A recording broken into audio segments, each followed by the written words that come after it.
بیوی آج ملوث ہے سودی کاروبار میں، نافرمان نظر نہیں آتی، میلوں میں گھوم رہی ہے، سر پہ پردہ نہیں ہے اور نافرمان نظر نہیں آتی، بیٹا ممبر بن گیا ہے، رشوت کے پیسے سے اڑیا ماچ خرید کے لا رہا ہے، نافرمانی نظر نہیں آتی۔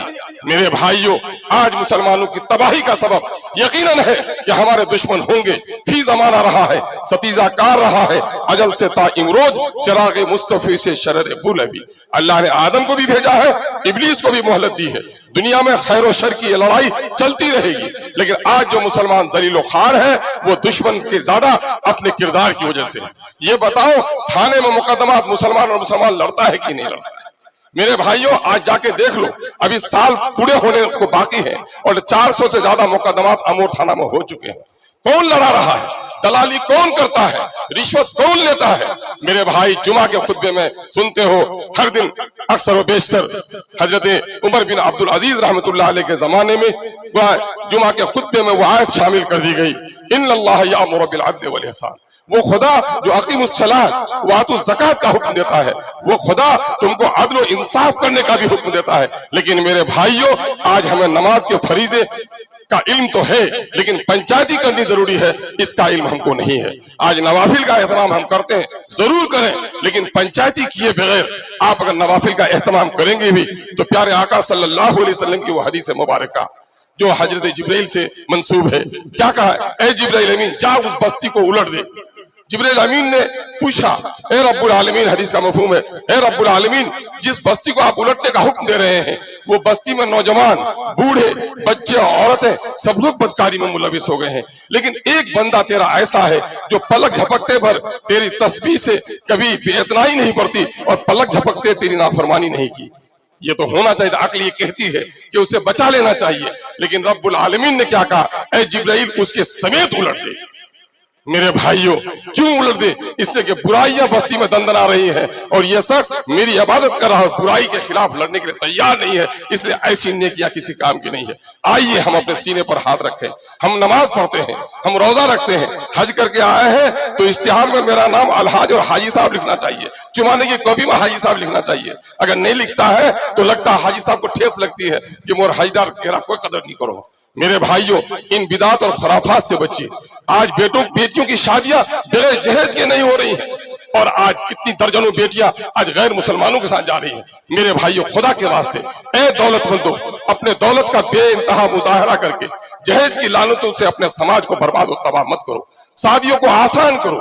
پیارے آقا صلی اللہ علیہ وسلم نے نصیحت فرمائی جس کا مفہوم ہے کہ جو شادی میں آسانی ہوگی وہ شادیاں زیادہ بابرکت ہوں گی۔ آج ہمارے ہاں پیارے آقا صلی اللہ علیہ وسلم جنازے کی نماز پڑھنے کے لیے بڑھ رہے ہیں، پوچھ رہے ہیں کن کی میت ہے؟ کہا فلاں صحابی کی میت ہے۔ کہا اس کے ذمہ کوئی قرض ہے کیا؟ کہا ہاں یا رسول اللہ قرض ہے۔ کہا اپنے بھائی کی نماز پڑھا لو۔ ایک صحابی رسول کھڑا ہوتا ہے اور کہا یا رسول اللہ اس کے قرض کا میں ضامن ہوں۔ آپ صلی اللہ علیہ وسلم نے اس کی جنازے کی نماز پڑھا دی۔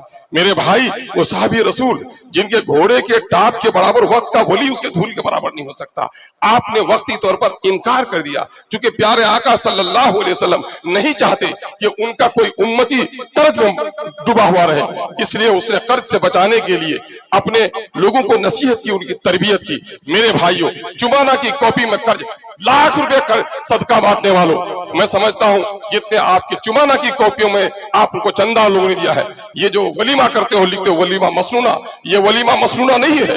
ولیمہ مسنونہ وہ مسنونہ ہے جہاں آپ امیروں کو بھی بلائیں اور پاس کے غریبوں کو بھی بلائیں، لیکن آج بستیوں میں بدترین دعوت وہ ہے چن کر امیروں کو بلایا جائے اور غریب پڑوسیوں کو اور غریب رشتہ داروں کو چھوڑ دیا جائے۔